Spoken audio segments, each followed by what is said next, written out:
Hey, history lovers, tonight, let's get cozy and take a calm little journey back to the hidden heart of ancient Rome. Together, we'll uncover 15 mind-blowing facts about Roman Empire, love, and lust culture. We'll talk about secret love letters tucked away for centuries, funny and cheeky graffiti scribbled on old walls, and the mysterious traditions of the Vestal Virgin. We'll wander through candlelit banquets where people flirted with just a glance, learn how perfumes and soft-spoken spells carried secret messages, and meet clever courtesans, homesick soldiers, and wise elders whose love lasted through the years. You'll see how even small things, family heirlooms, faraway provinces, and simple little moments held deep meaning for Roman hearts. And if you enjoy these peaceful stories, I'd love it if you hit the like button, subscribe, and leave me a comment. Let me know where you're listening from. It always makes my day seeing people tuning in from America, Europe, Asia, and every corner of the world. It's amazing how we can all be here together, sharing a calm, quiet moment through history. All right, let's begin. And let the soft whispers of Rome drift gently into your night. Number 1. The language of love. Letters, graffiti, and whispered words. In the hush of the Roman night, when the city's marble bones glimmer beneath the moon's gentle gaze, Lucius sits by the flickering light of his oil lamp, the shadows of his study stretching long and soft across the tiled floor. The scroll was small, its wax seal pressed with trembling hands. The sender, a patrician youth named Marcus, had eyes that darted like sparrows, his cheeks flushed with the fever of first affection. The recipient, a merchant's daughter named Livia, lived across the bustling forum, her window framed by trailing vines and the laughter of her sisters. They were vessels of longing, folded and sealed with care, carried by friends, servants, or, sometimes, by the trembling hands of the sender themselves. The act of writing was itself an act of devotion. Each word chosen with care, each phrase a risk, a hope cast into the uncertain sea of another's heart. Lucius, as he grew older, became a trusted scribe for many such messages. He learned to recognize the signs, the nervous tapping of fingers, the way a client's eyes would flicker to the door, as if afraid the very air might betray their secret. The words were simple, but Lucius felt their weight. The ache of longing and the thrill of secrecy. He wondered about the author, about the beloved, about the stories that would never be told, except in these fleeting, fragile marks. Lucius, and only a boy, was the silent messenger, his heart pounding with the weight of the secret he carried. Her husband, a soldier, had fallen in distant Dacia, and for years she wore her grief like a veil. The Romans, with their restless hands and restless hearts, left messages everywhere, scratched into plaster, painted in bright ochre, hidden in the corners of taverns and bathhouses. Emboldened by the gentle encouragement of friends, he finally found the courage to confess his feelings not with grand speeches, but with a single trembling sentence. The musician, touched by his honesty, took his hand, and in that quiet moment, a new story began. Yet, within those boundaries, people found ways to reach for one another, to bridge the distance with words, with gestures, with the simple act of being present. Lucius, in his years as a scribe, saw countless variations of this dance. Each letter, each message, each whispered word was a thread in the vast, intricate fabric of Roman life. Some spoke of first loves, of heartbreak, of the ache of waiting. Others shared secrets, hopes, the dreams that fluttered just out of reach. In those moments, the boundaries of class and station faded, and all that remained was the simple universal longing to be loved. Some are his own, written in the flush of youth. Others are gifts from friends, tokens of affection and gratitude. When the world feels heavy, Lucius will sometimes open the box, letting the past spill out in a gentle tide. He reads the words, feels the old hopes and fears, and is reminded that, though empires may rise and fall, the language of love endures. These were the graffiti of love, the secret songs of the city. He listens to the quiet, to the heartbeat of the city beyond his window. He knows that somewhere, even now, A young lover is penning a letter. A hopeful hand is carving a name into stone. A secret is being whispered in the dark. The language of love, in all its forms, continues to weave its gentle spell, binding hearts across time and distance. But one spring, as the city bloomed with wild poppies, Flavia found herself drawn to a neighbor, a quiet man who tended his garden with gentle hands. In the silence, he feels the presence of all those who have loved and longed before him, their voices a soft chorus in the Roman night. He closes his eyes, and the city, with all its secrets, breathes on. She came to Lucius, her voice barely above a whisper, asking for help in finding the words she could not speak aloud. Together, they crafted a letter, simple and honest, a confession of admiration and the hope for companionship.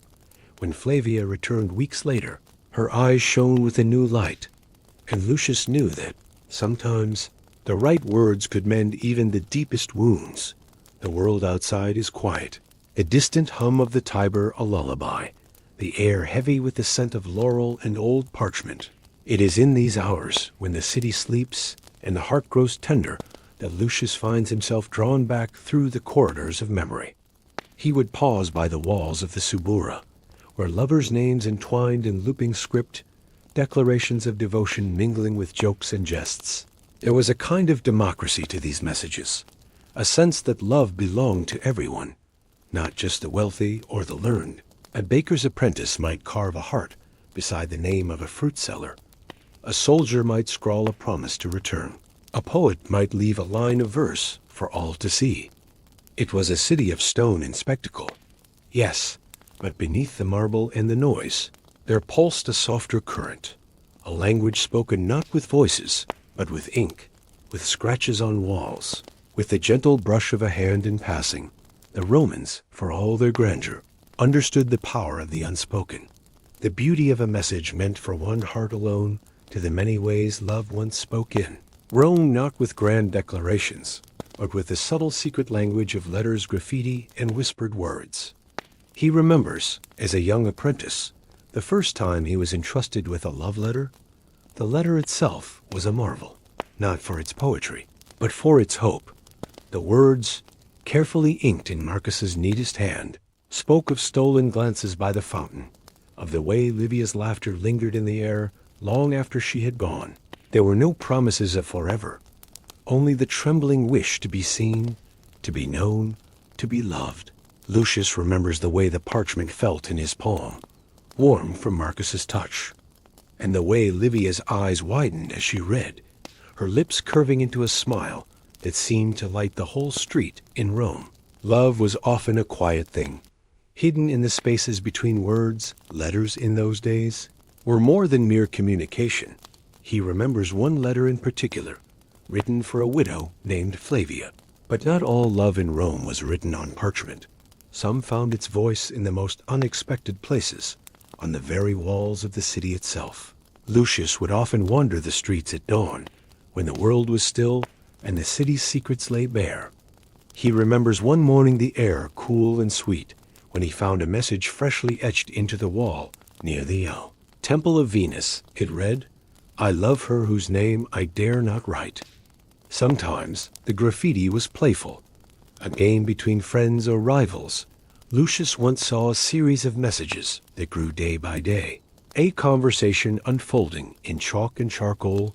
One hand would write, "Julia is the fairest in Rome," and another would reply, "But Claudia's eyes are brighter than the stars." Back and forth they went, a gentle rivalry, a celebration of beauty and wit.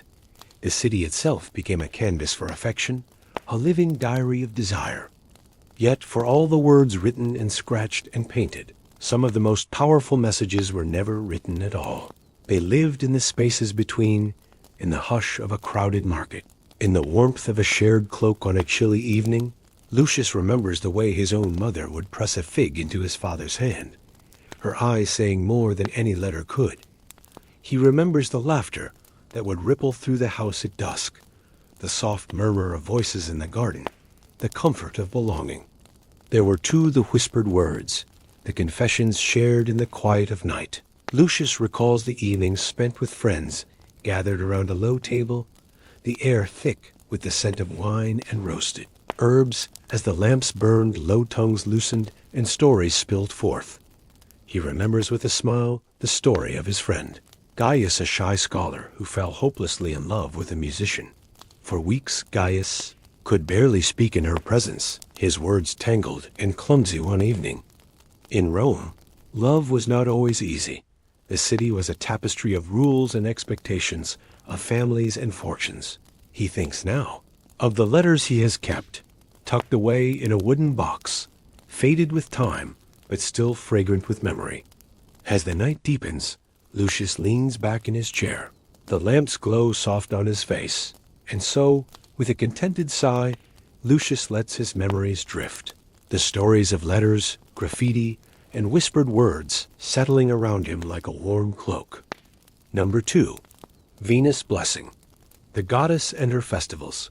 In the gentle hush before dawn, when the city of Rome still slumbers beneath a veil of mist, Lucius sits by his window, the cool air brushing his cheek. He gazes out at the rooftops, their terracotta tiles glowing faintly in the first blush of morning. A memory is painted in the colors of spring, the air thick with the scent of blooming roses and the laughter of children weaving garlands. Lucius was a boy then, his eyes wide with wonder, his hand clasped tightly in his mother's. The Temple of Venus, perched on the crest of the Aventine Hill, shimmered in the morning light, its marble columns entwined with garlands. The air was alive with music, the soft strumming of lyres, the sweet trill of flutes. Voices rose in song. They offered honey cakes and sweet wine, tokens of gratitude and desire. Couples strolled hand in hand. Children chased each other through the crowds. Laughter mingled with music, and everywhere the colors of spring danced in the sunlight. There was a softness to the air, a sense of possibility. It was not only a day for lovers, but for all who sought connection, for those who longed for friendship, for reconciliation, for the healing of old wounds. Venus, in her wisdom, welcomed every heart. Her blessing was not reserved for the fortunate or the favored, but for anyone brave enough to hope, whispering their hopes into the flickering flame. Lovers would carve her name into tree bark, seeking her favor. Mothers would teach their daughters the old songs, passing down the wisdom of generations. Strangers smiled at one another. Old quarrels were set aside, and for a moment, the burdens of daily life seemed lighter. Lucius's heart swelled with the simple joy of belonging, of being part of something ancient and beautiful, of how she guided lost lovers back to one another, her laughter echoing in the rustle of leaves. These stories woven with wonder and warmth shaped Lucius's understanding of love, not as a grand conquest, but as a quiet, enduring force. Lucius wandered with his friends, their pockets full of sugared almonds, their eyes bright with the promise of adventure. Her temple was a beacon of hope, drawing crowds from every walk of life. Lucius visited them all, sometimes to offer thanks, sometimes simply to sit in the cool shade and listen to the murmur of prayers, ribbons, rings, scraps of poetry, each one a story, a wish, a memory. Lucius would trace his fingers over the worn stone, feeling the echoes of countless lives, yet the spirit remained, a thread of gold woven through the fabric of the city. Even in times of hardship, when the world seemed uncertain, the people of Rome turned to Venus, trusting in her promise of renewal. He hears the distant echo of music, the laughter of his mother, the soft murmur of prayers. He feels the warmth of sunlight on his face, the coolness of marble beneath his hand. He rises, ready to greet the day, his spirit lightened by the gentle touch of the goddess. The city awakens around him, and in every corner the promise of love lingers, soft and eternal. Like the morning mist, the goddess is with him still, her presence as real as the breath in his lungs. He wondered about the people who had come before him, their hopes and fears, their moments of joy and sorrow, washing their faces in the cool stream, believing that Venus would grant them beauty and luck in love. Lucius watched from a distance, his heart fluttering with the innocence of youth. He remembers the laughter, the playful splashing, the way the sunlight danced on the water in her festivals. In her temples, in the quiet rituals of daily life, people found a way to express what words could not always capture: the longing for connection, the ache of loneliness, the sweetness of reunion. The city was as vibrant as ever, the air alive with hope. Lucius walked among the crowds, his heart full of gratitude. He watched as young lovers exchanged shy glances, as old friends embraced, as children danced in circles. He felt the blessing of Venus in every smile, every song, every gentle touch. All these found a home in her embrace. The scent of incense curled through the temple, soft and sweet, a bridge between mortal hearts and divine ears. The city will bloom with roses. The temples will fill with song. New generations will gather to seek Venus's blessing, to celebrate the enduring power of love. Lucius smiles, his heart at peace, knowing that he is part of a story that began long before him and will continue long after Lucius remembers the hush that fell as the prayers were spoken, a stillness that seemed to hold the world in its embrace, a hymn to the goddess of love, their words floating on the breeze like petals on water. She was nervous, her hands trembling as she carried a wreath of myrtle. Lucius walked beside her, offering quiet encouragement. Julia's heart had been bruised by disappointment, her trust shaken by a broken promise. Yet, as she knelt before the altar, Lucius saw the strength in her eyes, the quiet determination to begin again. When she rose, her face was serene, her burdens eased, and Lucius felt a surge of gratitude for the goddess who listened to every prayer. The streets were alive with anticipation, every face alight with hope. For on this day, all hearts turned to Venus, seeking her blessing. The world is quiet, the only sound the distant cooing of doves. Women, young and old, gathered at the temple, their arms laden with offerings, baskets brimming with myrtle and fragrant petals. Lucius watched as his mother selected the finest rose from their garden, her fingers gentle as she tucked it into the folds of her tunic. There was a reverence in her movements, a quiet devotion that spoke of wishes unspoken, dreams carried close to the heart. It is in these tranquil hours that Lucius's thoughts drift as softly as the river's current. To the goddess who watched over all matters of the heart, Venus radiant and eternal, whose presence lingers in every corner of the city, they welcomed each supplicant with a smile, accepting offerings and whispering prayers. Lucius watched as his mother knelt before the altar, her head bowed, her lips moving in silent petition. He did not know what she asked for, but he felt the weight of her longing, the hope that shimmered in the air like sunlight on water. He remembers, as if it were yesterday, the first time he witnessed the festival of Veneralia. The festival began with the rising sun, its golden rays spilling over the city's 7 hills. As they joined the procession, Lucius felt the energy of the crowd, a gentle tide that swept him along. Inside the temple, the priestesses moved with grace, their white robes trailing like clouds. The rituals of Veneralia were gentle, woven with care and tradition. Women washed the statue of Venus with pure water, anointing her with oils and garlands. After the rituals, the festival spilled out into the streets, a celebration of life and love. He remembers the way the city felt on those days, as if every stone and shadow had been touched by Venus's hand. As he grew older, Lucius came to understand the deeper meaning of the festival. He recalls, with a gentle smile, the year his sister, Julia, brought her own offering to the temple. The festival of Venus was not the only time the goddess was honored. Throughout the year, her presence was felt in countless small rituals in the privacy of their homes. Women would light candles and offer flowers. Lucius remembers the stories his grandmother told Thales of Venus's kindness and her mischief, of how she once turned a quarrelsome couple into doves, so they might learn the language of gentleness. There were other festivals too, each with its own flavor on the calends of April. The city celebrated the Veneralia with even greater splendor. The riverbanks bloomed with wildflowers, and the air was thick with the promise of new beginnings. Young women would gather at the water's edge. In the evenings, as the city settled into twilight, families would gather for feasts. Tables groaned beneath the weight of fresh bread, olives, and honeyed figs. Wine flowed freely, and stories were shared. Lucius' father would raise a toast to Venus, his voice warm with affection. The family would sing the old songs, their voices blending in harmony. In those moments, Lucius felt the presence of the goddess, not as a distant deity, but as a gentle companion, a guardian of joy. The temples of Venus were scattered throughout the city, each with its own character. On the Capitoline Hill, her shrine stood in quiet dignity, a place for private prayers and whispered confessions.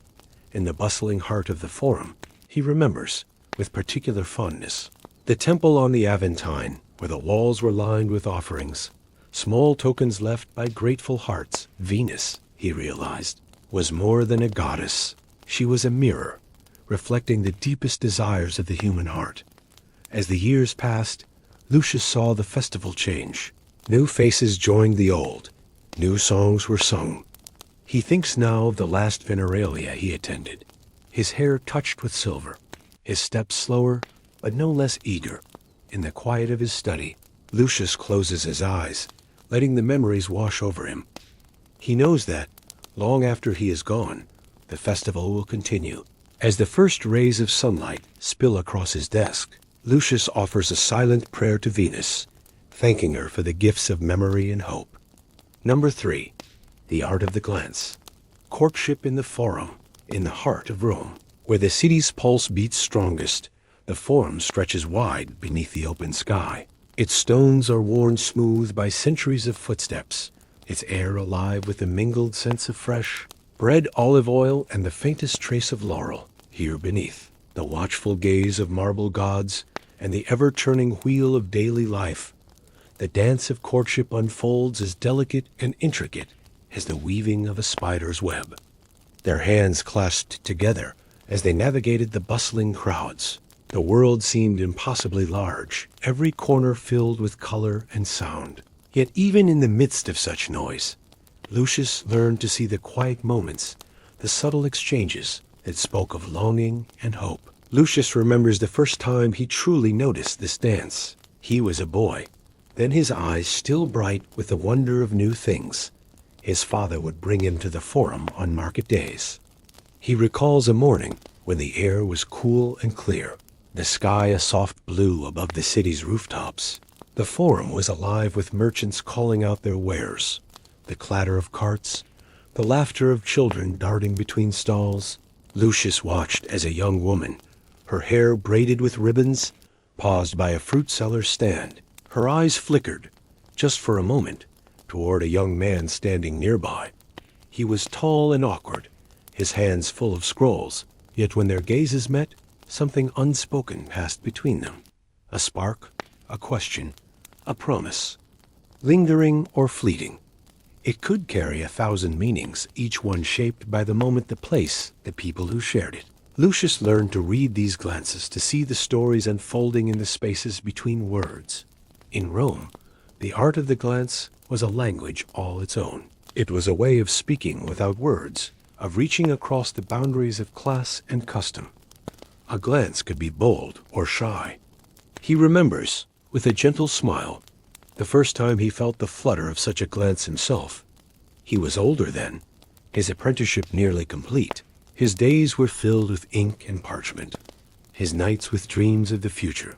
One afternoon, as he crossed the Forum with a bundle of scrolls, he caught sight of a girl standing by the fountain. Her dress was simple, her hair loose around her shoulders. She looked up as he passed, her eyes meeting his for the briefest moment. In that instant, the world seemed to pause, the noise of the city fading into silence. Lucius felt his heart leap, a strange and wonderful sensation. He walked on, his steps lighter, his mind filled with questions. The Forum was a place of meeting, not just for business or politics, but for heart-seeking connection. Young men and women would find reasons to linger, to pass by the same stalls, to pause by the same fountains. There was a ritual to it, a choreography learned by watching, by listening, by feeling the rhythm of the crowd. Sometimes, a glance would be returned with a smile, a subtle tilt of the head, an invitation to draw closer. Other times, it would be met with a blush, a quick look away, a promise of another chance. But the first spark, the first connection, often began with a glance, a smile, a shared moment in the sunlit forum. Lucius saw it time and again, the way love could slip through the cracks of expectation, finding its own path. Lucius remembers the stories his friends would share, whispered in the quiet corners of the bathhouse or the shaded porticos, tales of chance encounters, of glances exchanged across crowded rooms, of hearts racing with the thrill of possibility. There was a sweetness to these stories, a sense of innocence and hope, each one a reminder that, even in a city as vast and complex as Rome, love could find a way. A young woman might be accompanied by a chaperone, her movements watched with care. Yet even within these constraints, the art of the glance flourished. Lovers found ways to communicate, to share their feelings without words. A dropped handkerchief, a flower left on a windowsill, a message scratched into the dust. Each gesture was a piece of the puzzle, a step in the dance. He knows that, long after he is gone, the dance will continue. He knows that love, in all its forms, is a gift, a blessing to be cherished. As the night deepens and the city settles into silence, he offers a silent prayer for all those who seek connection, for all those who dare to hope new generations will gather in the forum, their hearts full of hope, their eyes searching for connection. He feels the presence of all those who have loved before him, their voices a quiet chorus in the Roman night. He closes his eyes, and the city, with all its secrets, breathes on. The art of the glance will endure, as timeless as the city itself. He thinks of his friend Marcus, whose heart was captured by a girl he saw every morning at the bakery. For weeks, Marcus would rise before dawn, just to catch a glimpse of her as she bought bread for her family. He would linger by the door, pretending to study the loaves, his eyes searching for hers. At first, she barely noticed him, her mind occupied with the day's tasks. But slowly, as the days passed, their glances grew longer, their smiles more certain. One morning, Marcus found the courage to speak, offering her a fig from his own basket. She accepted with a shy smile, and in that simple exchange, a new story began. She told him that love was like water, finding its way around obstacles, shaping itself to the vessel it was given. For weeks, he found reasons to pass by that spot, to linger in the hope of seeing her again. Sometimes she was there, sometimes not. Each time their eyes met, Lucius felt a little braver, a little more certain. He saw the stories unfolding all around him, the glances exchanged, the smiles shared, the gentle touch of a hand. Each moment was a reminder of the power of connection, of the ways in which love could transform even the most ordinary day. One day, he gathered his courage and offered her a sprig of rosemary, a symbol of remembrance and fidelity. She accepted with a smile, her fingers brushing his. In that moment, the world seemed to open, the future bright with promise. She spoke of patience, of kindness, of the importance of listening. Lucius carried her words with him, letting them guide him as he navigated the complexities of the heart. The art of courtship in Rome was shaped by custom and tradition, yet within those boundaries, there was room for creativity, for playfulness, for the quiet rebellion of the heart. Families might arrange marriages. He remembers the festivals, when the forum would be transformed by music and laughter. On those days, the air was thick with possibility. Young people would gather in groups, their eyes bright with anticipation. There were games and dances, opportunities to meet, to speak, to let the heart lead. Lucius watched as couples formed and reformed, as friendships blossomed into something more. The city itself seemed to conspire in their favor, offering hidden corners and quiet alcoves for whispered conversations. He saw it in the way friends looked at one another, in the bonds of loyalty and trust. The forum was a place of connection, a living tapestry woven from countless threads of longing and love. There were, of course, rules to be followed, boundaries to be respected. Lucius remembers the advice his mother once gave him, spoken softly as they walked home from the market. He thinks now of the girl by the fountain, the one whose glance had set his heart racing. The art of the glance was not limited to the young or the hopeful. Lucius saw it in the eyes of older couples, in the quiet affection shared between husband and wife. As the sun set over the city, casting long shadows across the stones, Lucius would often pause to watch the crowds. He thinks now, in the quiet of his study, of all the glances he has witnessed, all the stories he has been privileged to see. Lucius smiles, his heart full of gratitude for the lessons he has learned, for the beauty he has witnessed. In the gentle darkness, Lucius lets his memories drift, the stories of glances and smiles settling around him like a soft cloak. Number 4. Marriage, Roman style. Contracts, dowries, and the wedding night in the soft glow of the afternoon, when the city's bustle quiets and the shadows grow long across the mosaic floors. Lucius finds himself drawn back to memories of family, of home, of the gentle rituals that shaped the lives of Romans from their first breath to their last. Among these, none was more significant, more carefully woven into the fabric of daily life, than the ceremony of marriage, a union not only of hearts, but of families, fortunes, and futures. He remembers, with a fond ache, the day his sister Julia was wed. The house was alive with preparation, every corner filled with the scent of laurel and fresh bread. She wore a simple white tunic, tied with a woolen belt, a symbol of purity and new beginnings. Lucius remembers the way she looked in the morning light, her face serene, her eyes shining with a mixture of excitement and fear. Friends and relatives joined the march, their voices raised in song. The groom's mother welcomed her with bread and salt, symbols of hospitality and abundance. Wine flowed freely, laughter rising in waves. Lucius remembers the warmth of the room, the way stories and songs filled the air. The couple sat side by side, their hands entwined, their faces glowing with the promise of tomorrow. Friends toasted their happiness, offering advice and gentle teasing. The night stretched long, the stars bright above the city. The household gods were honored once more, their altars bright with fresh flowers. Lucius watched as Julia's new family embraced her, their faces alight with hope and curiosity. The wedding night, shrouded in tradition and expectation, was a moment of both tenderness and uncertainty. Each one a story, a promise, a hope cast into the uncertain waters of life. He feels the weight of tradition, the comfort of belonging, the gentle pull of love. For the couples walking hand in hand beneath the Roman sky, for the families gathered in joy and hope, he smiles, his heart full of gratitude for the stories he has witnessed, the love he has known. He knows that, long after the contracts have faded and the dowries have been spent, the bonds formed in marriage endure, woven into the very fabric of the city.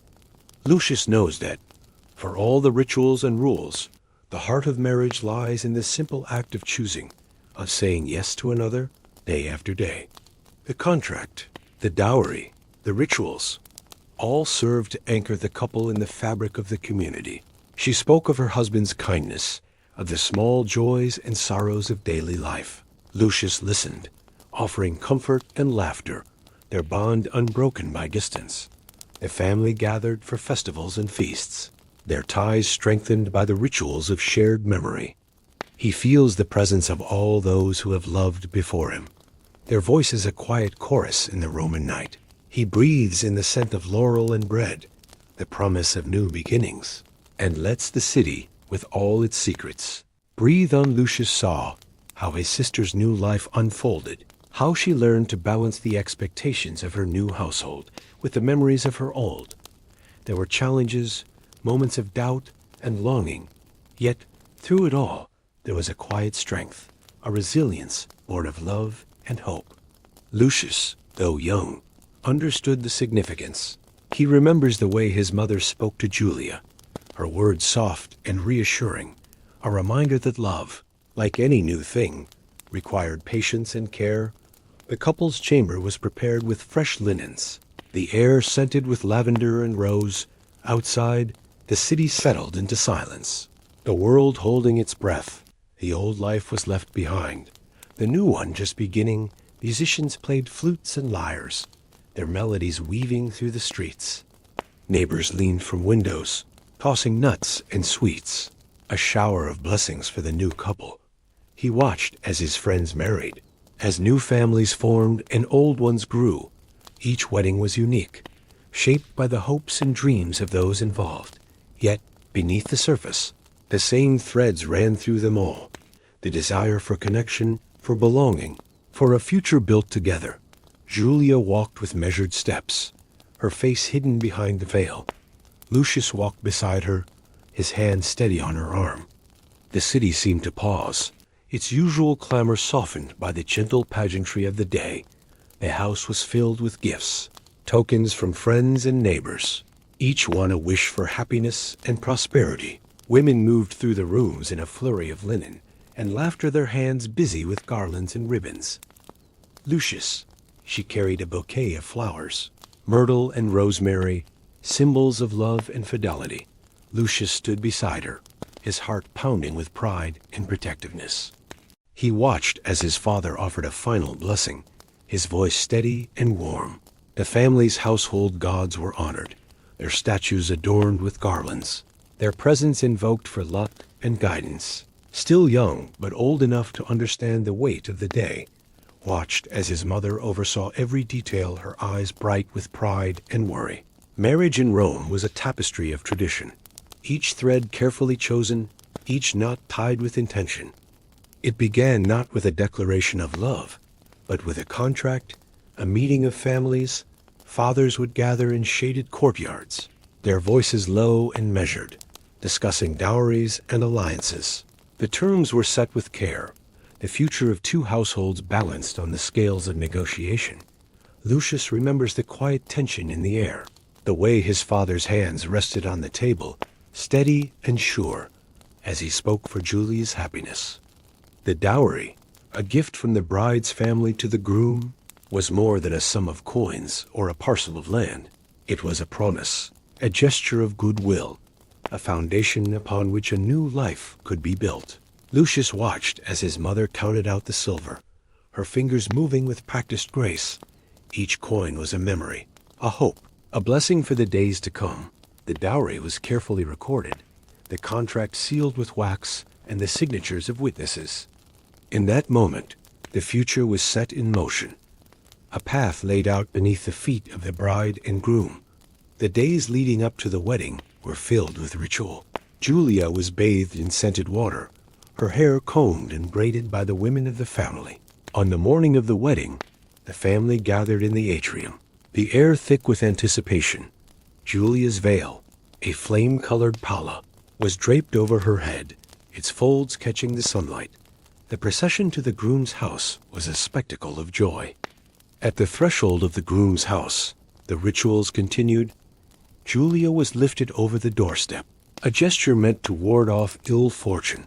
The wedding feast was a celebration of abundance. Tables groaned beneath the weight of roasted meats, fresh fruits, and honeyed cakes. As the evening deepened, the guests departed, leaving the couple to their new life. Marriage in Rome was not only a union of two people, but a joining of families, a weaving together of stories and fortunes. He remembers the visits, the way Julia would return to the family home, her arms full of gifts, her eyes bright with news. Over time, Lucius came to see marriage not as an end, but as a beginning, a journey marked by both ceremony and the quiet moments in between. He thinks now of the contracts he has written, the dowries he has recorded, the blessings he has witnessed. In the quiet of his study, Lucius lets the memories settle around him, the echoes of laughter and song, the warmth of family and home. As the sun sets and the lamps are lit, Lucius offers a silent prayer for all those beginning their own journeys. In the gentle darkness, Lucius closes his eyes, the memories of weddings and homes settling around him like a soft cloak. Number 5. The secret lives of Vestal Virgins in the quiet hours before dawn, when the city's heart beats slow and steady. Lucius often finds his thoughts wandering to the mysterious world of the Vestal Virgins. Their temple, nestled in the shadow of the Palatine Hill, stands apart from the noise and bustle of the Forum. Its marble columns rise pale and silent, a sanctuary of calm in a city that rarely sleeps. For 30 years, they served the goddess Vesta, keeper of the sacred flame. Their days were marked by prayer and ceremony, their nights by the gentle glow of the ever-burning fire and restraint. Gardens bloomed within its walls, fountains murmured in the shade. It was said that as long as the fire burned, Rome would endure. The Vestals tended it with devotion, rising before dawn to add fresh wood, whispering prayers as the smoke curled into the sky. Lucius sometimes watched the thin column of smoke rising above the rooftops, a silent promise that the city was safe. Its heart protected the air was always cool and fragrant, the silence broken only by the soft footsteps of the priestesses. Lucius imagines them walking beneath the cypress trees. Their vow of chastity was absolute, their lives governed by rules as old as the city itself. Lucius sometimes wondered about the stories they shared in the privacy of their chambers, the laughter and tears hidden from the world, his heart pounding with nerves. A Vestal greeted him at the gate, her eyes kind, her voice gentle. She thanked him for his service, her words warm and sincere. Lucius felt a sense of peace in her presence, a reminder that even those set apart by duty could offer kindness and understanding. He imagined them telling tales of childhood, of dreams left behind, of hopes for the future. In the soft glow of the sacred flame, perhaps they found comfort in one another, a sense of belonging that eased the loneliness of their calling. He feels the presence of all those who have served and sacrificed, their voices a quiet chorus in the Roman night. He closes his eyes, and the city, with all its secrets, breathes on. Lucius heard stories of the punishments that awaited those who broke their vows, but he preferred to think of the kindness and wisdom that shaped their days. At weddings, they sprinkled sacred grain, wishing the couple happiness and fertility. Their lives were shaped by sacrifice, yet also by purpose. They carried the hopes of the city, the dreams of generations. In their quiet devotion, Lucius found inspiration, a reminder that even the smallest acts of care could shape the world. At funerals, they offered prayers for the departed, their voices a bridge between the living. He remembers the faces of the Vestals, their eyes bright with wisdom, their hands steady and sure. He knows that, long after the city's stones have crumbled, the stories of these women will endure, woven into the fabric of Rome and the dead. Lucius saw the comfort they brought, the way their calm presence soothed troubled hearts. In times of crisis, their prayers were sought, their wisdom trusted. Lucius remembers the year of the great drought, when the people gathered at the temple, their faces drawn with worry. The Vestals led the prayers, their voices rising in a gentle chorus. The rain came at last, soft and steady, and the city rejoiced. Lucius saw the gratitude in the eyes of the people, the quiet pride in the faces of the priestesses. He imagined the older Vestals guiding the younger ones, teaching them the old songs, the ancient prayers, the gentle art of tending the flame. Their voices low and gentle, sharing secrets and dreams in the hush of twilight. The temple doors were thrown open, the people invited to share in the goddess's blessing. Lucius joined the crowds, his heart full of wonder. A young Vestal, her eyes bright with curiosity, paused to watch a child chasing butterflies in the garden. An older priestess placed a gentle hand on her shoulder, a silent reminder of the path she had chosen. There was a sense of family among the Vestals, a bond forged by shared duty and quiet understanding. He watched as the Vestals moved among the people, their faces calm, their hands steady. They offered bread and salt, tokens of hospitality and peace. The air was thick with the scent of flowers and incense, the sound of laughter and song. Lucius often wondered what dreams flickered behind their calm eyes, what hopes and fears they carried in the silence of their chambers. Even as a boy, Lucius felt the pull of that place, the sense that within its walls, secrets were kept and stories whispered only to the night. He remembers the first time he glimpsed a Vestal. Her white robe shimmered in the morning light, her hair bound with ribbons, her face serene and distant. She moved through the crowd with a grace that seemed almost otherworldly, untouched by the chaos around her. The people parted to let her pass. Their eyes lowered in respect. Lucius watched in awe, sensing the weight of her role, the quiet power she carried. The family gathered in the atrium, their faces a mixture of pride and sorrow. The girl, barely 7, was led away by the priests, her small hand clutching a sprig of laurel. For her, the world would become a place of order and quiet, a life set apart from the ordinary joys and sorrows of Roman women. The Vestal Virgins were chosen as children, their lives shaped by ritual and discipline. He remembers a story his grandmother told of a distant cousin who was chosen to serve as a Vestal. The Vestals lived in a world of their own. Their home, the house of the Vestals, was a place of beauty. Their duties were many, yet always centered on the sacred flame. Yet, for all their power and privilege, the Vestals lived within strict boundaries. He remembers a day in spring, when the city was alive with the festival of Vesta. In the quiet corners of the temple, Lucius saw moments of tenderness. The city looked to the Vestals for guidance and comfort. Yet, for all their public role, the Vestals were also women, with hearts that longed for connection. He remembers a chance encounter. Years later, when he was a young man, he had been sent to deliver a scroll to the temple. The Vestals were honored guests at every festival, their presence a blessing. As the years passed, Lucius came to see the Vestals not as distant figures, but as women of courage and grace. He thinks now of the sacred flame, still burning in the heart of the city, a symbol of endurance and hope. In the gentle darkness of his study, Lucius lets the memories settle around him, the echoes of prayers and laughter, the warmth of the sacred fire. Number 6. The secret lives of Vestal Virgins in the quiet hours before dawn. When the city's heart beats slow and steady, Lucius often finds his thoughts wandering to the mysterious world of the Vestal Virgins. Their temple, nestled in the shadow of the Palatine Hill, stands apart from the noise and bustle of the Forum. She moved through the crowd with a grace that seemed almost otherworldly, untouched by the chaos around her. The people parted to let her pass, their eyes lowered in respect. Lucius watched in awe, sensing the weight of her role, the quiet power she carried. Its marble columns rise pale and silent, a sanctuary of calm in a city that rarely sleeps. For 30 years, they served the goddess Vesta, keeper of the sacred flame. It was said that as long as the fire burned, Rome would endure.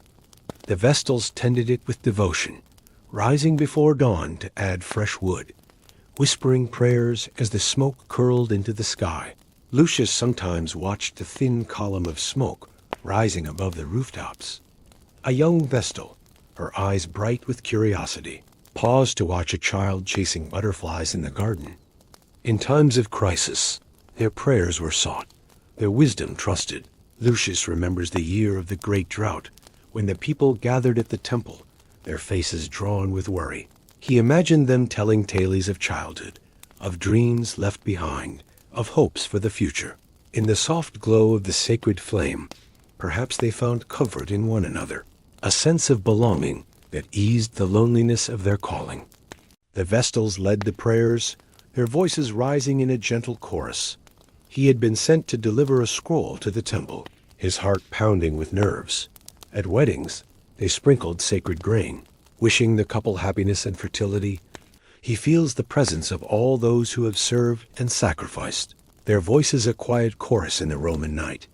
He closes his eyes, and the city, with all its secrets, breathes on. At funerals, they offered prayers for the departed, their voices a bridge between the living and the dead. Lucius saw the comfort they brought, the way their calm presence soothed troubled hearts. A Vestal greeted him at the gate, her eyes kind, her voice gentle. She thanked him for his service. Her words warm and sincere. Lucius felt a sense of peace in her presence. He remembers the faces of the Vestals, their eyes bright with wisdom, their hands steady and sure.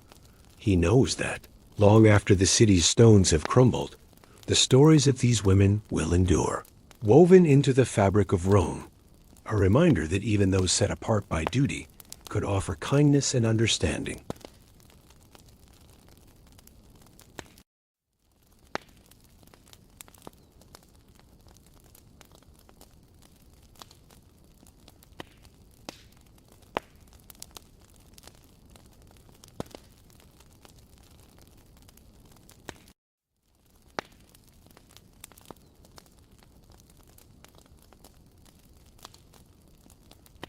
In their quiet devotion, Lucius found inspiration, a reminder that even the smallest acts of care could shape the world.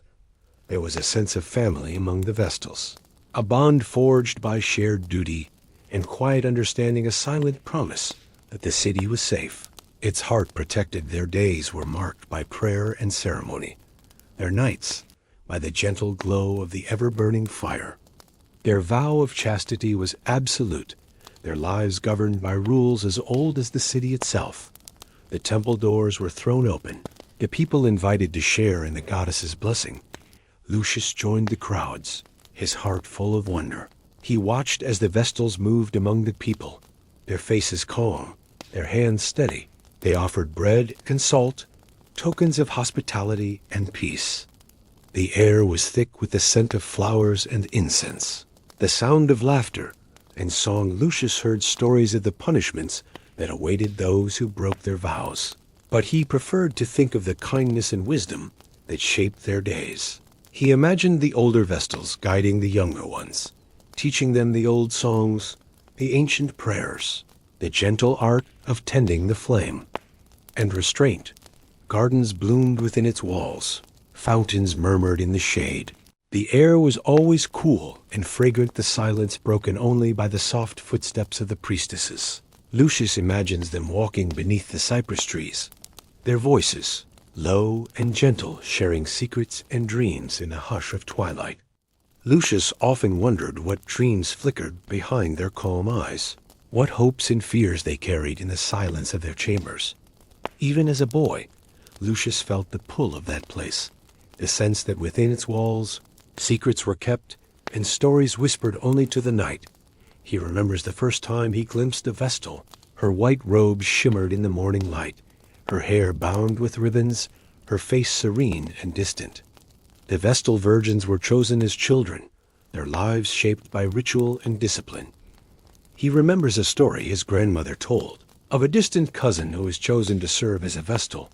The family gathered in the atrium, their faces a mixture of pride and sorrow.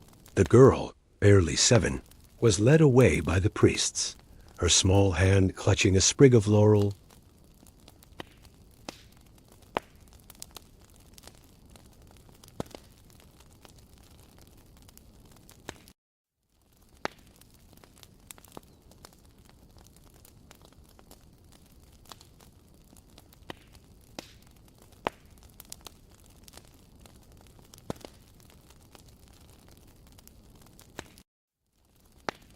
He remembers a day in spring when the city was alive with the festival of Vesta.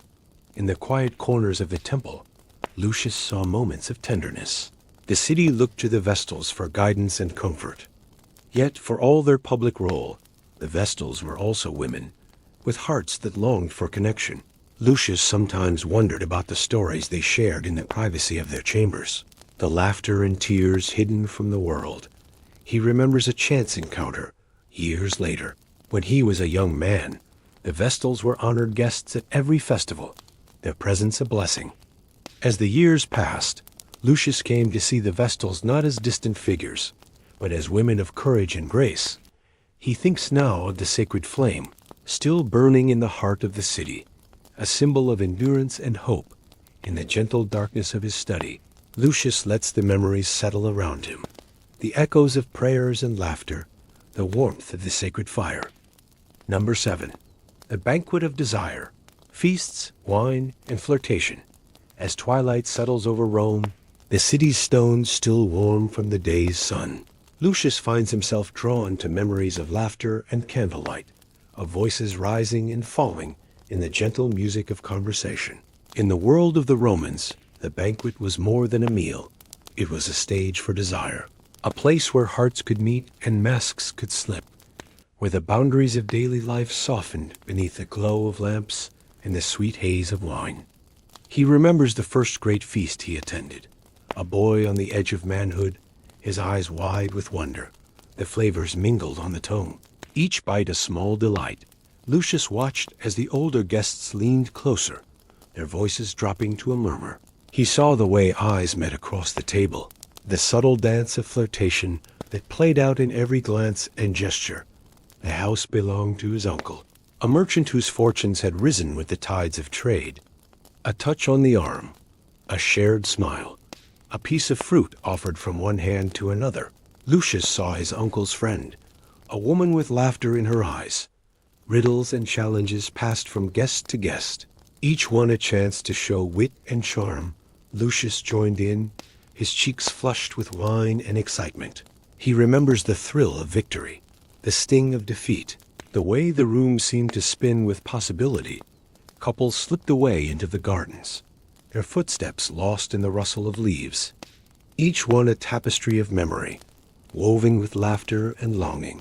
He remembers the faces of friends and lovers, the stories shared and secrets kept. They spoke of poetry and politics, of dreams and disappointments. Their words circled one another, each question an invitation, each answer a gift. By the end of the night, Lucius felt as if he had known her forever, their connection forged in the soft glow of the lamps, the way the night seemed to stretch on forever, the world outside forgotten. He saw his cousin Julia and the scholar disappear into the shadows. Their hands entwined, Lucius remembers the way the first cup of new wine was passed around the table, each guest offering a toast, a wish for luck and love. He remembers the way the musicians played softer as the night wore on, their melodies weaving through the shadows. He remembers the way the world seemed to pause, the city holding its breath, as if waiting for something wonderful to unfold. The gentle unfolding of desire, the slow dance of flirtation, the simple joy of being together, and the lamps are dark. The memories linger, sweet as the taste of honey on the tongue. He feels the presence of all those who have gathered at the table, their voices a quiet chorus in the Roman night. He closes his eyes, and the city, with all its secrets, breathes on. The food and wine were only the beginning. The true feast was in the company, the conversation, the gentle dance of hearts seeking one another. He felt a pang of envy, a longing for the courage to follow his own heart. The poets and musicians were called forth, their songs filling the room with longing and delight. In those moments, Lucius would linger, savoring the last taste of wine, the echo of laughter, the warmth of company. In spring, the tables were bright with fresh greens and tender lamb, the air alive with the scent of violets. In summer, the feasts spilled into the gardens, the night air warm and fragrant. Guests would wander among the olive trees, their laughter mingling with the song of crickets. In autumn, the tables groaned with the bounty of the harvest, figs and grapes, roasted chestnuts and honey cakes. Winter brought feasts by the fire, the rooms aglow with lamplight, the windows fogged with warmth. He would walk home beneath the stars, his heart full and light, the city's stones cool beneath his feet. Lucius listened as a young man recited verses to his beloved, his voice trembling with hope. The words hung in the air, sweet as honey. The room holding its breath slip a fig into her companion's mouth, their fingers brushing in the candlelight. He watched as a pair of old friends shared a private joke, their eyes shining with affection. The banquet was a place where old bonds were renewed and new ones forged, where the heart could speak its truth beneath the gentle cover of night. The moment was brief, but it shimmered with possibility, a promise made and answered in silence. The atrium was swept and garlanded, the air heavy with the scent of roses and roasting meats. Lucius's mother had pressed a clean tunic into his hands, her eyes bright with pride and warning. He remembers the thrill of anticipation, the sense that something magical might unfold. As the night deepened, the guests arrived in a gentle tide, their laughter echoing through the marble halls. Men and women in fine linen and silk, their hair scented with myrrh and olive oil. Lucius watched as they greeted one another with kisses and embraces, their voices weaving a tapestry of welcome. Their presence was a gentle reminder of the world beyond the feast, the daily rhythms that would return with the dawn. Yet for now, the night belonged to pleasure, to the slow unfolding of desire. The sleighs moved quietly among them, bearing trays of figs and honeyed almonds, the first taste of the evening's abundance. The triclinium, the dining room, was a world apart. Cushions were arranged in a horseshoe around low tables, The lamps casting soft shadows on the painted walls, Lucius took his place beside his cousins, his heart fluttering with excitement. The air was thick with the promise of pleasure, the sense that, for a few hours, the cares of the world could be set aside. The meal began with the lightest of fare, olives and cheese, fresh bread still warm from the oven. The wine flowed freely, diluted with water, and poured into delicate cups. Lucius sipped carefully, savoring the taste, the way it warmed his chest and loosened his tongue. Around him, the conversation blossomed. Stories and jokes passed from guest to guest, each word a thread in the fabric of the night. As the courses grew richer, so did the mood. Platters of roasted fowl and spiced fish, bowls of lentils and sweet fruits. There was a language to these banquets, a way of speaking without words. The wine, ever flowing, softened the edges of the night. Laughter grew louder, stories more daring. In the corners of the triclinium, quieter conversations unfolded. Lucius saw his cousin Julia, deep in talk with a young scholar, their heads bent close, their hands resting side by side on the table. As the evening wore on, the games began. Dice rattled on the marble, laughter rising as fortunes changed with every throw. The slaves moved quietly through the shadows, refilling cups, clearing plates. Lucius remembers the way the air changed as the lamps burned low. The laughter softened. The conversations grew more intimate. He thinks now of the banquets he has attended over the years. The Romans understood the power of the banquet, the way it could bring people together, dissolve old quarrels, kindle new passions. Lucius recalls a night when he sat beside a woman whose eyes sparkled with mischief. He remembers, too, the banquets that ended in quiet, the guests slipping away one by one, the house settling into silence. The banquet was a place of transformation, a space where the ordinary became extraordinary, where the heart could open and the soul could rest. Lucius treasures these memories. He remembers the way the banquets changed with the seasons. Each season brought its own pleasures, its own rituals. The banquets were a place where stories were born, where friendships deepened, where love found its voice. Lucius knows that, long after the food is gone, as the night deepens and the city sleeps, Lucius sits in his study, the memory of feasts and laughter settling around him like a soft cloak. The markets brimmed with jars and vials, each one a treasure from distant lands. Frankincense from Arabia, cinnamon from India, spikenard from the mountains beyond the sea. The perfumers' shops were small sanctuaries, their shelves lined with glass and clay. Lucius remembers the thrill of stepping inside, the air thick with possibility.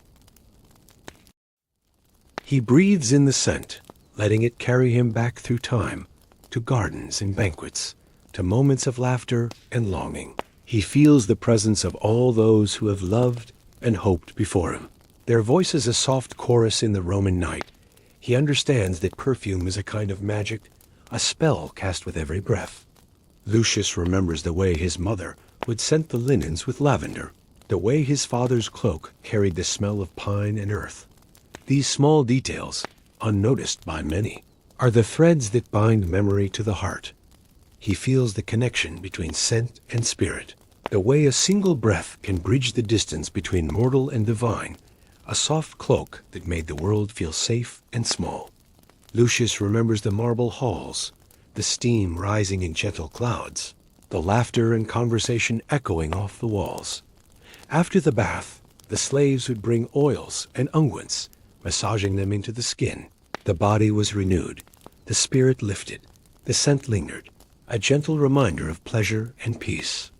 He turned, searching the crowd, and found himself face to face with a woman whose eyes sparkled with mischief. He learns that a single drop of myrrh can transform a simple rose, that a hint of cinnamon can warm the coldest night.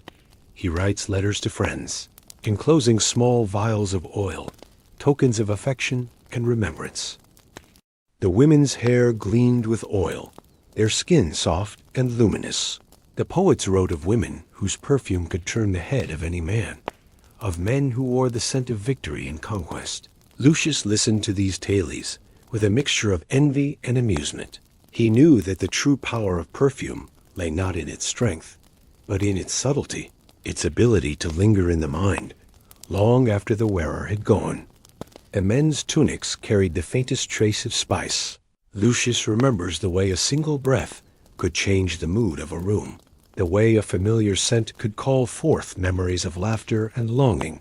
Her hands moved with practiced grace. Dipping a cloth into a bowl of scented water, she dabbed her wrists and neck, her hair, the folds of her tunic. The air filled with the sweetness of lily and the sharpness of laurel. Lucius watched as her face softened, her eyes brightened. The perfume was more than adornment. It was a shield, a promise, a silent invitation. In Rome, the art of perfume was woven into daily life. Perfume was a language, a way of speaking without words. Lovers would choose their scents with care, hoping to leave a memory behind. Number 9. The Poet's Quill.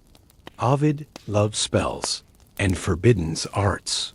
In the gentle hush of evening, as the city's lamps flicker to life and the last rays of sunlight slip behind the rooftops, Lucius sits at his desk, the soft scratch of his quill the only sound in the room. The air is thick with the scent of old parchment and a faint trace of lavender, a gift from a friend. He pauses, letting his thoughts drift, and finds himself drawn to the world of poetry and magic, to the ways in which words and wishes have shaped the loves and longings of Rome. The host, a kindly old man with a voice like velvet, recited verses from Ovid's Ars Amatoria, the art of love. The words danced through the room, playful and wise each line, a lesson in the delicate art of desire. He remembers the first time he heard the name.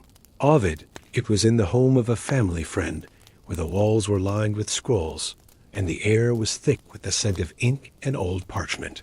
Lucius was a boy, his heart hungry for stories. Ovid's poetry was a revelation, a map for the heart's journey. He wrote of longing and laughter, of the games lovers play, of the ways in which a glance or a gesture could change the course of a life. Lucius listened, spellbound, as the poet's words painted pictures of secret meetings and stolen kisses, of letters slipped beneath doors and promises whispered in the dark. In the years that followed, Lucius found himself returning to Ovid's verses, copying them for friends, reciting them at banquets.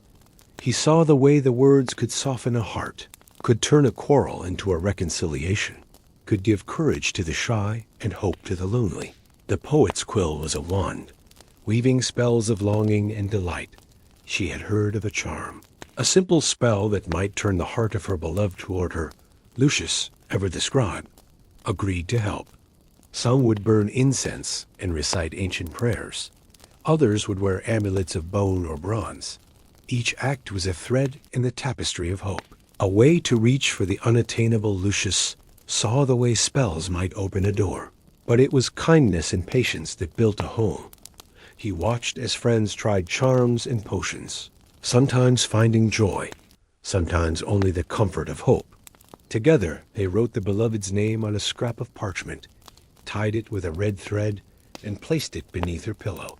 Each one a story, a hope, a wish sent out into the world. He knows that, for all the power of words and spells, it is the courage to love, to risk the pain of longing, that gives life its sweetness, to have whispered spells into the ears of those who sought his counsel. The request came from a young woman, her cheeks flushed with hope and embarrassment. Lucius heard stories of women who would tie knots in their hair. He knows that, for every charm and potion, there is a story, a heart hoping for a miracle, whispering the name of their beloved with each twist, of men who would bury tokens in the earth, hoping to root their love deep and strong, to reach for another, to risk the pain of longing for the joy of connection. The words were simple, yet filled with longing. Lucius watched as his friend slipped the poem beneath the door, his hands trembling. He breathes in the scent of lavender and ink, and lets the city, with all its secrets, breathe on. The next day, a single flower appeared on his doorstep, a silent answer, a promise of something new. The rituals were simple, yet filled with meaning, a way to give shape to the invisible. She handed him a slip of parchment, the words already written in a shaky hand. Lucius copied them carefully, his own heart aching with empathy. He wondered if the spell would work, if the beloved would feel the tug of longing, or if, perhaps, the act of hope itself was enough. Lucius imagines the poet, quill in hand, crafting verses that were more than words, that carried the weight of longing and the promise of fulfillment. The ritual was gentle, a blend of hope and tradition, a way to give shape to longing. His verses were spells in their own right, weaving longing and delight into every line. Lucius remembers the way friends would recite Ovid's words at banquets, their voices trembling with hope. The poet's quill was a bridge between worlds, a way to speak the heart's truth without fear. The sellers would whisper promises, their eyes bright with secrets. Lucius sometimes wondered how many hearts had been won or lost by these small acts of faith, of glances that lingered, and hands that found one another in the dark. He feels the presence of the poets and dreamers, the lovers and magicians, their voices a gentle chorus in the Roman night. Sometimes it seemed the greatest magic was simply the willingness to hope, to reach for connection, even when the outcome was uncertain. But poetry was not the only magic in Rome. In the quiet corners of the city, in the shadows of the temples, and the back rooms of the markets, there lived another kind of art, the art of love spells and charms. Lucius remembers the stories whispered by the old women who sold herbs and amulets, tales of potions brewed beneath the full moon, of knots tied in secret, of prayers spoken to Venus and the spirits of the night. She would sing to him in the evenings, her voice weaving through the shadows. Her love was a quiet magic, a spell cast with every smile. Lucius learned from her that the truest arts were those of the heart, the gentle rituals of daily life. He recalls a night when a friend, desperate for the affection of a distant beloved, came to him with trembling hands and hopeful eyes. He remembers a story told by his grandmother of a woman who won her husband's heart, not with spells, but with laughter and song. Still, the allure of the forbidden arts lingered. In the markets, Lucius would see stalls selling tiny bottles of oil, pouches of herbs, scraps of parchment inscribed with mysterious symbols. He thinks now of the letters he has written, the poems he has copied, the charms he has helped to craft. He remembers the first time he was asked to copy a love spell. There were spells for every kind of love, for new beginnings and for healing old wounds, for drawing a lover near and for letting go. Ovid's poetry, too, was filled with magic. He thinks of the times he has seen love bloom where none was expected, of friendships that deepened into something more. In the quiet of his study, Lucius lets the memories settle around him, the scent of ink and oil, the soft rustle of parchment. He remembers the stories told in the bathhouses and at the market stalls, tales of love found and lost, of spells that worked and those that faded with the morning light. He recalls the time he helped a friend write a poem for a secret beloved. He knows that, in the end, the true magic of love lies not in spells or potions, but in the courage to hope. As the night deepens and the city settles into quiet, Lucius closes his eyes, the words of Ovid lingering in his mind. Number 10. The shadow of jealousy, adultery, and the law, as the rain fell light upon the rooftops. A mist clasped close to the lamplit stones. Lucius leaned into the quiet of his study, his fingers gently curled around a cup of mulled wine, now grown cold. The scent of rosemary drifted from the hearth, still glowing with its embers, soft as sleep itself, but slow and patient, nudging at the corners of thought, allowing old stories to rise like steam from warmed glass. Not all memories brought smiles, and not all stories were kept for cheer.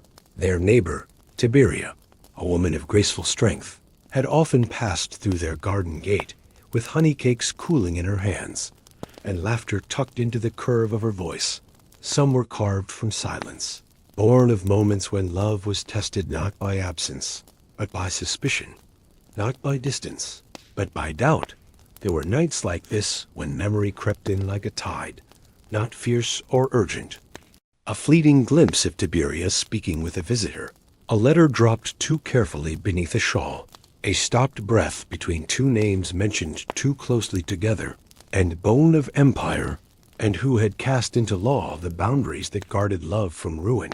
His hand had copied many such edicts upon clients' request, and he'd always noted how the words of law carried a chill their parchment could never warm. And honor alike, wives, however, could not return the same judgment upon husbands. Roman fairness had an odd angle in such matters. Traced more by lineage than love, the market was always louder with rumor than coin. And Lucius had learned long ago how even the softest suspicion grew sharp under Rome's sun. He remembered one such story, quiet in its unfolding, yet lingering even now, like ash that clung to the lip of a lamp. It was during the early summer, the air full of ripe sweetness, figs swelling on the trees, and the scent of pressed olives heavy in the mid-morning breeze, in which she said only that if the past was to return, she would not stand in its way, but if it was not, then perhaps Faustus could learn to return with his whole heart. The children still played in the courtyard beside the flowering thyme.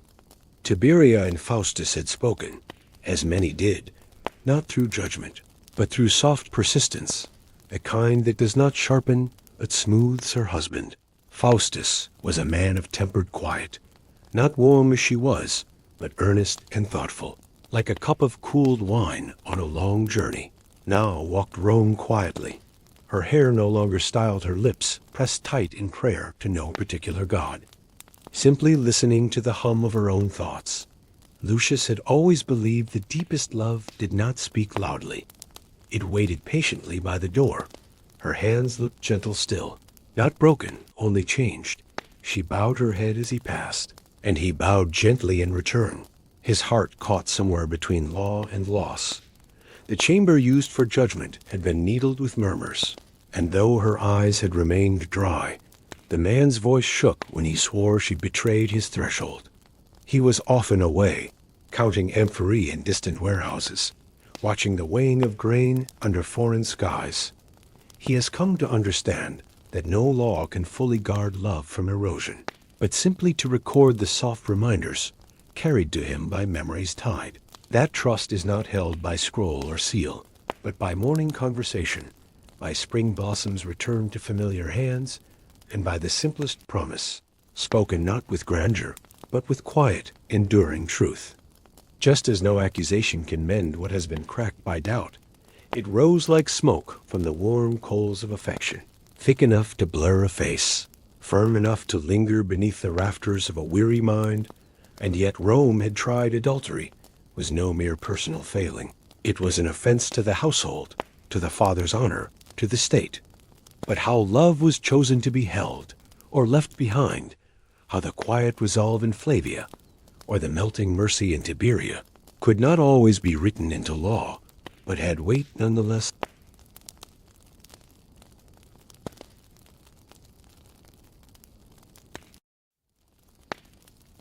Whispers, as they do in every age, began not with drama but with simplicity, and though he had never chased it through courts or called witnesses, there had been days he'd woken and wondered why silence stung more than any spoken word.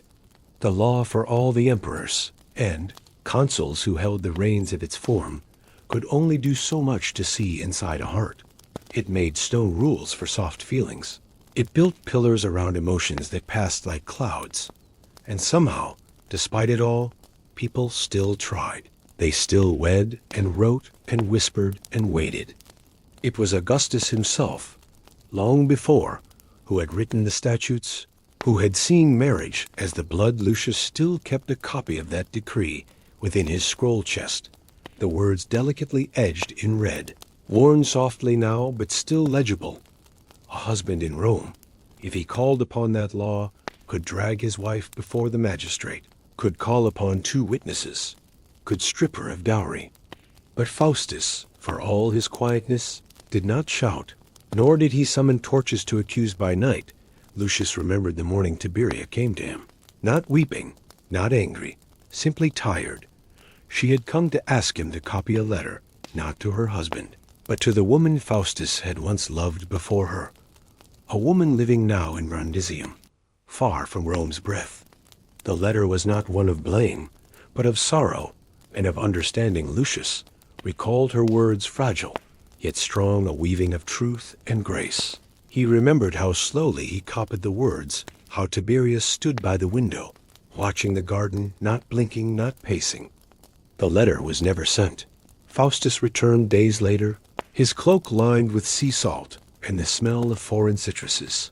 He said nothing of Brundisium, only that the cargo was safely accounted, and that the tradesmen in Sicily were most unreliable in spring. That night, Lucius saw them walking by the aqueduct, not near, not far, quiet as water and shadow. The law had not been needed. The city had continued, the stones of their house remaining firm. Not all homes were so fortunate. Lucius had once been hired to record a case for a wealthier patron, a senator's niece accused before witnesses gathered by her husband. The law had stripped her of dowry and residence, and she, a woman once dressed in silk and surrounded at her table daily, Lucius had seen her weeks later in a garden, speaking kindly to a boy chasing his ball down a hill. The difference between the two stories was not guilt, Lucius mused now. Jealousy, he had learned, was not evil. It was merely the echo of a heart trying not to be left in the silence. He recalled his own moments, fleeting as the curl of incense, when love had brushed him, then paused. He often thought how Rome, for all its groves of wisdom and libraries of law, had yet to truly pin down the shape of the heart. Now, as the rain deepens its rhythm and the wind hums low by the window frame, Lucius breathes in the quiet of lessons not learned by ink, but by grace. And so, with the cup now warm once more beside him, and the lamp burning low but steady, he lifts his pen out to write a judgment. Number 11. The courtesan's charm. Women of wit and influence. There was a time, Lucius remembered, when words alone could change the course of a man's heart, more surely than beauty, more stealthy than coins, more lasting than the feast laid before him. And often, those words came not from noblemen or stoic philosophers, but from women who had learned, through observation and survival, how to turn their voices into silk, their laughter into influence, and their presence into power. Yet as fate often decides in a city layered with corners and chance, his path crossed with hers on the steps, leading to a colonnade shaded with creeping ivy. She stood as though leaning on nothing but her own poise, her movements unhurried, as if time itself chose to adjust for her steps. Lucius had paused then only briefly, meaning to admire and carry on, but she caught his wandering gaze like a ribbon in wind, and waved him forward with a smile.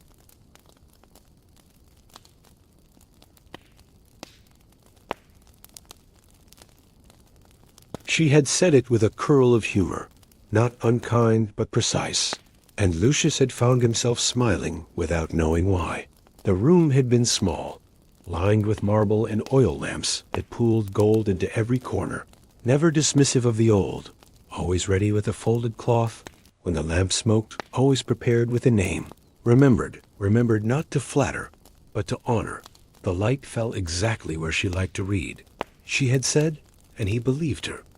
Every inch of the place felt chosen, arranged, not for display, but for breathing well.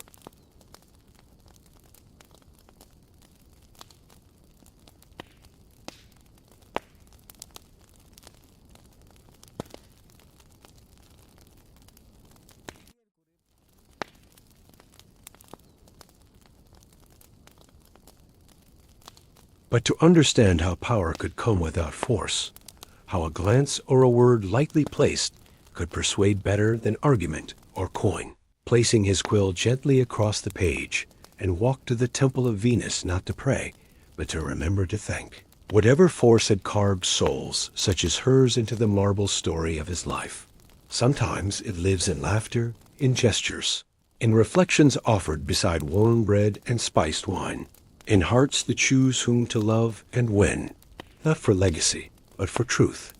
Lucius had watched her more than once guide a conversation without any title to her name, nudging disputes to laughter, tempers to rest. She never claimed victory in these moments, only leaned back slightly after the shift, an artist satisfied with the stroke. The air tasted of roasted almonds and wine mulled with cloves, and as conversation flickered softly through the room, Aurelia arrived with no introduction needed. He returned to his path changed, though he did not understand it yet, and so began the memory of Aurelia Fosta. He had first heard the name Aurelia Fosta during a quieter season, when the winds were kind and the forum no longer echoed with the clatter of wagons, but softened into the rhythm of subtle voices and firm sandal steps. She was no senator's wife, no matron draped in duty, but still her name traveled with the same ease as that of generals and orators, carried in perfume-scented breath and carved into memory like words into wax.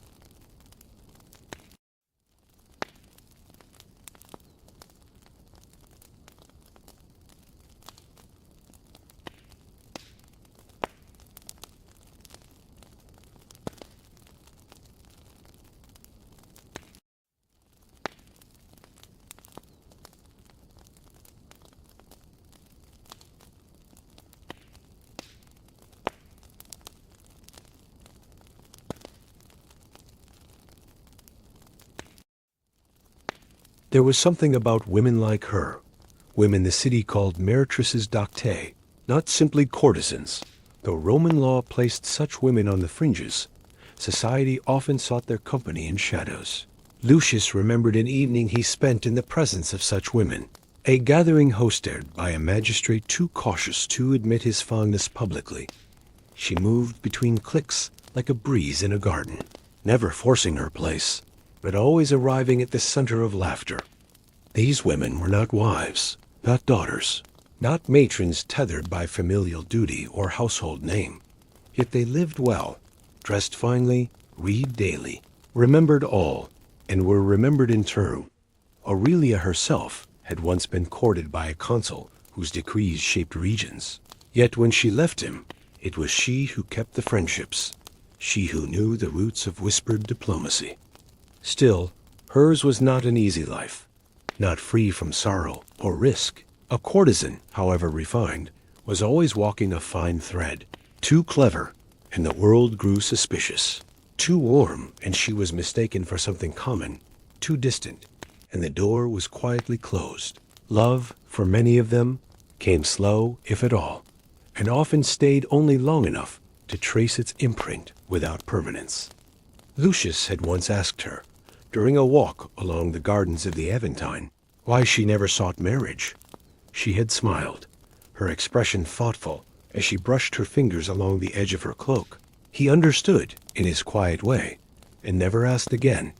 There was dignity in that choice, the same he saw in the way. She treated others. She was always kind to the servants. She told stories often of her early years of a youth learning languages while serving wine, of listening at doorways, of collecting knowledge as others collected coins. Lucius had visited her home, only once a simple but elegant apartment with low shelves of scrolls and a bowl of pomegranates resting in the beams of filtered sunlight. When she passed many years later, the news was quiet, not because she was forgotten, but because those who remembered her did so in the way people remember songs. Without needing to say the words aloud, Lucius had paused that evening in his writing. The world rarely records such women properly. He knew, not because they lacked worth, but because they did not conform. Lucius kept a small ribbon she had once used as a bookmark in a scroll of Catullus, folded neatly within a velvet pouch. As the chill pressed lightly against the window and the lamps burned low, Lucius closed his eyes, and for a while let memory speak more clearly than sleep. Not all power comes from rank, and not all knowledge from scrolls. And softly, as the lamp's flame dipped low, Lucius breathed deep and let the city, with all its whispered wisdom, breathe on. Number 12. Love in the provinces. Diversity and distance. There are nights. Lucius often thinks, when Rome feels smaller than it is, not in its buildings or its borders, but in the quiet spaces of the heart. As wind slips soft between the shutters and the hearth glows low in the corner of his study, he feels the comfort of familiarity, the the breath of old stone and wax-polished wood, the weight of his own thoughts folding inward.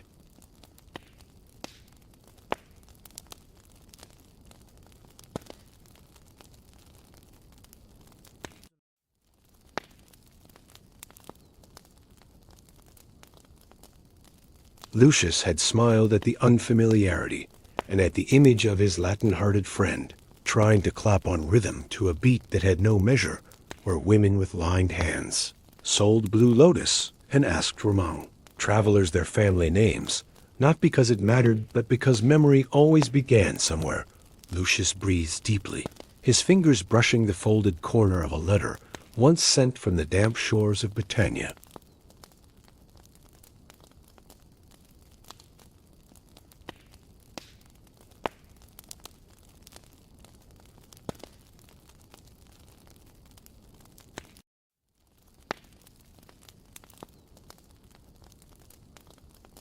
The letter was from Gaius, a childhood friend who had traded the olive trees and tiled roofs of home for the iron-walled garrisons and mist-covered woods of the northern provinces. He had gone to serve, not from glory or pride, but simply because it was expected. Lucius remembered the day he left, the way his father gripped his shoulder, and the way his mother tied rosemary and wool thread into his pack for protection.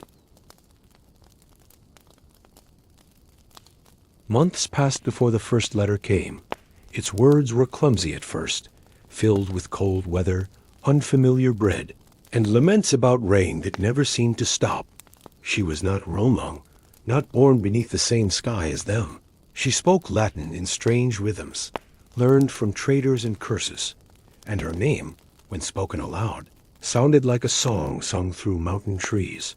Lucius had read the description under lamplight, lips silently shaping each unfamiliar syllable. The letter did not boast, nor ask advice. It simply told a story, slowly unfolding like firelight on stone. Anira sold woven cloth in the muddy market outside the camp. Bright reds and stormy grays died from roots he could not name. Love in the provinces was a quiet thing, not sealed by temple rites or paraded through marble arches. Lucius had copied the reply to that letter with care, though the words were simple, less thinking of advice than of presence. He still could see Gaius's description of Anera's laugh, how it came only when she forgot she was being watched, how it caught in her throat and slipped sideways like stream water. There was another letter, too, longer and heavier, telling of a wedding ceremony that was not Ramang at all. Anera wore fur lined with dyes, a color that Gaius admitted he could never name, but believed to contain fire and earth both.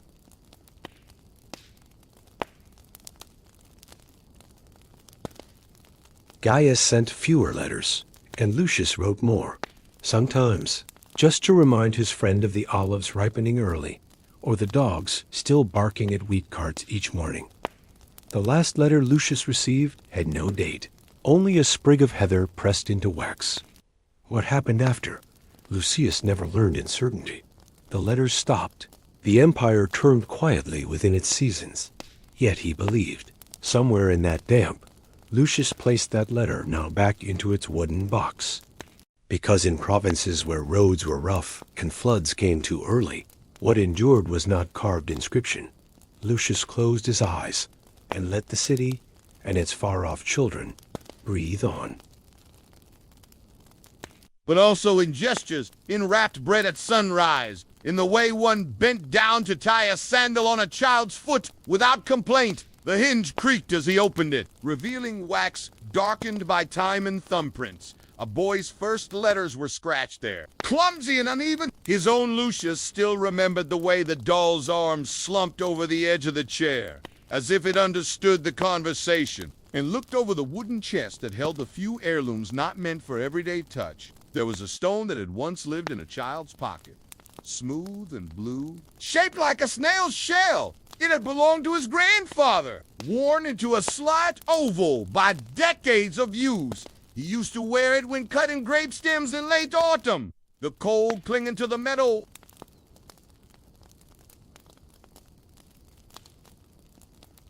and ask who first wrote those jagged lines, but Lucius hoped quietly that he still remembered the feel of earth beneath fingernails, the dance of ash and smoke-worn wood cracks in the hearth, the scent of ink and wool and baking bread forming a perfume that no could rival, and the kitchens ran with the scent of herbs and salted meat.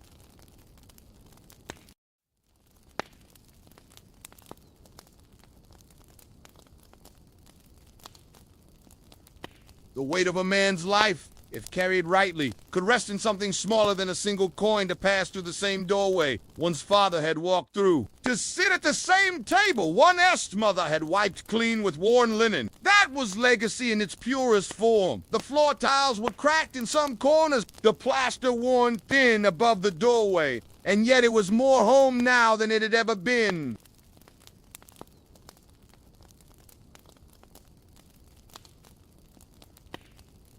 Every morning, Lucius still lit a small oil lamp as his first act of rising. On feast days, this small tradition grew. Children returned. Nieces and cousins came walking from dusty nearby fields, laughter spilling into the atrium. His son, Marcus, lived now in a home of marble, 3 courtyards, and a separate kitchen for bread alone. Marcus spoke often of contracts, of estates, of names that needed to persist across ledgers and guilds. The home, the hearth, and the quiet glow of memory all remain. And somewhere within the still walls, legacy slept gently, wrapped in linen, waiting for small fingers to open drawers they did not yet understand.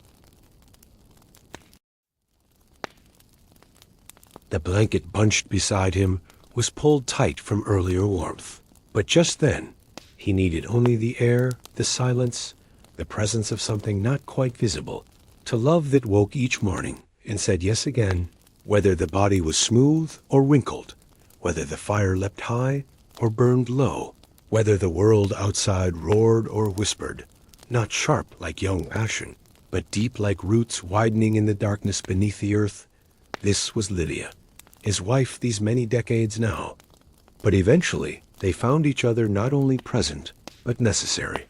A slow gathering, like rain filling a bowl carved in the center of a garden stone. And he smiled, not because of a memory, but because of this very moment, where nothing had happened, and still everything was right. There is a kind of love, he thought, that does not bloom with fire or shake the pillars with longing. Not the return of youthful intensity, but the return to the same words spoken without boredom, the same embrace felt not with urgency, but with gratitude. Because he once liked it so, the way a widow still hummed in the afternoon when kneading bread. Not because she was remembering exactly, but because the song had never left her fingers of how fragile life was in youth.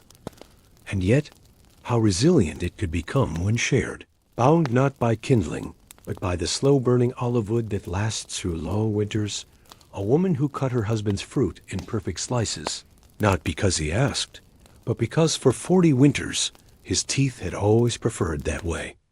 But of the changing clouds, and how they both remembered a festival from 40 years earlier, as if trying to imagine how one grew old while still choosing to hold another so tightly in such a wide, demanding world.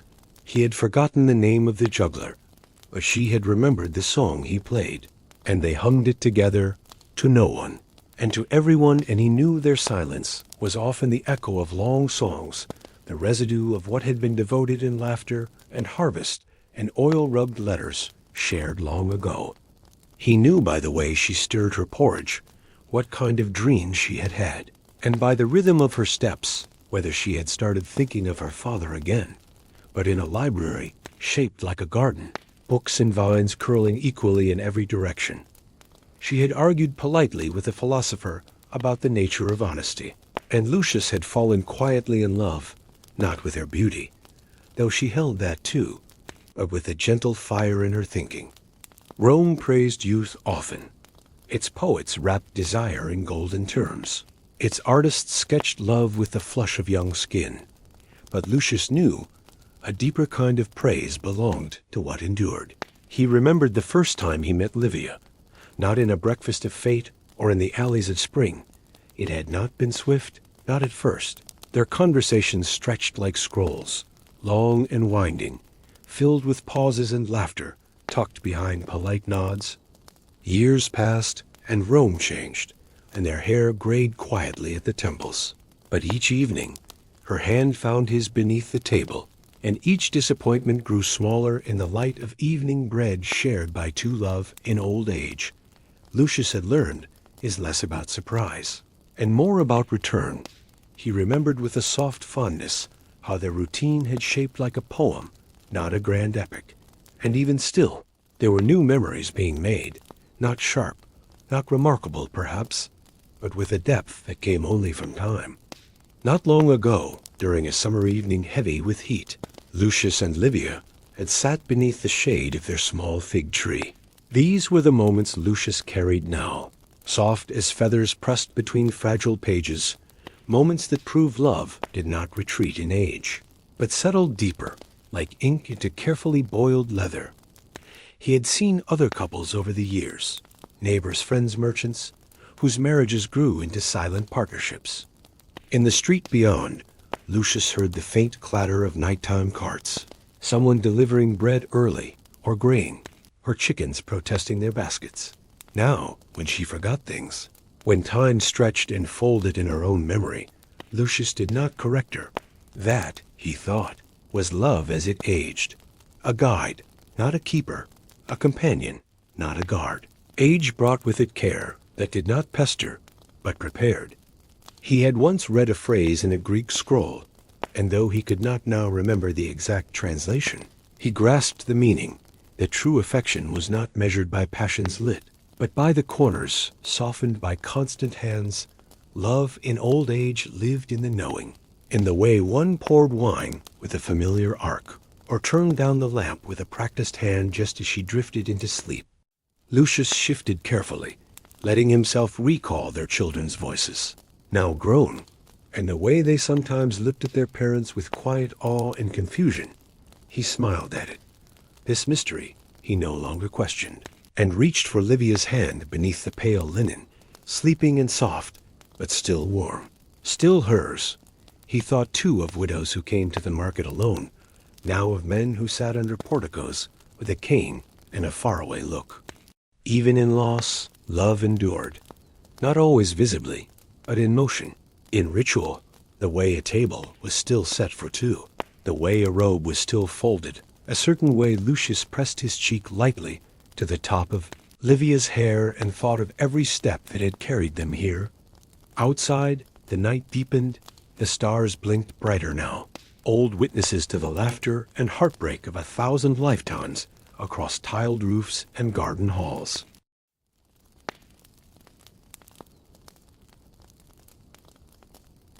Number 15, Echoes of the Past, Love's Legacy in Roman Memory.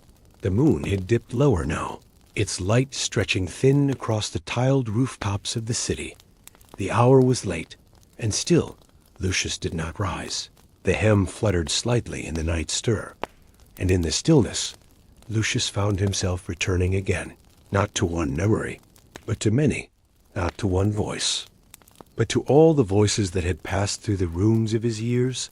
His lamp burned low upon the sill, its small flame flickering against the clay wall, tracing shadows that moved more slowly than thought, more softly than speech, but in touches left behind, in quiet gestures repeated each day, beyond the notice of history. He sat quietly, wrapped in his old wool cloak, the one Livia had once mended with golden thread, not for vanity, but because she had run out of brown. It lived sometimes in the way someone folded a cloth before a meal, in the prayer spoken with closed eyes and no audience, in the laughter shared in empty rooms, as if the person missed might still somehow hear. But to remain, and in doing so, to remind the city that love might bend, but did not always break. There is a moment, he thought, when the heart feels full without explanation, full not from excitement or pain, but whose love had shaped him like wind-shaped stone. Quietly, insistently, over years, a love that had not been blessed in marble temples, but had survived winter roads and unfamiliar songs. And of the ribbon she once left inside a scroll, the one still perfumed faintly with the scent of lavender, her hands had once been as bold as gardens, and though now they trembled when reaching for the morning bowl, he saw in them the same strength, the same goodness. Lucius had kept it not out of sentiment, but because something in it reminded him that everything meaningful leaves traces, that even those on the fringe of record can carry the weight of Rome's heart, but from the sheer weight of time, from the gentle layers of story that have built themselves like moss on stone, without urgency or design, and how they hand you things and how they save your letters and smile when seeing your handwriting after many years, but for softness that he had listened closely, that he had never mocked what the heart whispered, even when the words were foolish. He closed the shutters not as ritual, but with gentle hands that still knew the curve of wood, carved by his father's tools. He had spent his life among words, among names wrapped tightly around memory, love letters, confessions, reconciliations, spells, and again with the same love, the same care, that had been offered by someone long before, and farewells, carried from hand to hand like delicate fruit beneath the Roman sun. But because he once told her, the smell reminded him of home. He remembered the man who carved his lover's name into a bench near the baths, each letter uneven but deliberate, hidden beneath where others might sit without knowing each of them, whether meant to last or meant to be forgotten, had taught him a small truth, a quiet lesson about what the heart desires, what it fears, what it dares not speak aloud. And now, as lamplight pulled itself slowly into ash, Lucius thought of the strange, peaceful way in which Rome remembers, not through grand parades or etched decrees alone. He remembered the woman who planted violets beside her window for a husband gone 20 years, not because she expected his return. Legacy, he thought now, was not always something passed in titles or coin. He thought of Gaius, who had written from Britannia, of a woman whose stories didn't match Rome's sense of prestige.